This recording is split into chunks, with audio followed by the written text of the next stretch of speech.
പുലരിയിലെ ശീതക്കാറ്റിനോട് സൂര്യൻ ചോദിച്ചു, എങ്ങോട്ടാ അതിരാവിലെ ഇത്ര വേഗതയിൽ? ശീതക്കാറ്റ് മറുപടി പറഞ്ഞു, പുൽമേടിനോടും വൃക്ഷങ്ങളോടും പക്ഷികളോടും പറവകളോടുമൊക്കെ ഉദയമറിയിക്കാനായി പോവുകയാണ്.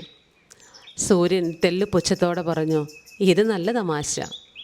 ഈ ലോകത്തിന് മുഴുവൻ അറിയാം പ്രഭാതവും പ്രദോഷവുമൊക്കെ എൻ്റെ കിരണങ്ങളുടെ ശോഭയെ അനുസരിച്ചാണെന്ന്. അതിന് നിൻ്റെ സഹായമൊന്നും വേണ്ട ശീതക്കാറ്റേ. ശീതക്കാറ്റ് പറഞ്ഞു, ഉദയത്തിന് മുൻപേ ഞാൻ അവരെ വീശി ഒന്ന് കുളിർപ്പിക്കും. അതിനുശേഷം നിൻ്റെ പൊൻകിരണങ്ങളുടെ ശോഭയും ചൂടുമാകുമ്പോൾ വൃക്ഷത്തലപ്പുകളെല്ലാം ആടി ഉലഞ്ഞും പക്ഷികളെല്ലാം ചിറകുകൾ വിടർത്തി കൊക്കുരുമയും മനുഷ്യരെല്ലാം എന്ത് മനോഹരമായ ദിവസം എന്നും പറയും.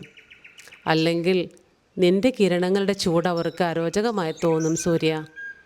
എന്നെ കാണുവാൻ പറ്റിയില്ലെങ്കിലും എൻ്റെ സാമീപ്യം ഈ പ്രപഞ്ചം അറിയുന്നുണ്ടല്ലോ. ഓരോരുത്തർക്കും അവരവരുടേതായൊരു റോളുണ്ട് ഈ ജീവിതത്തിൽ.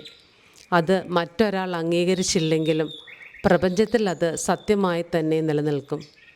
ഒരു പ്രപഞ്ച സത്യം.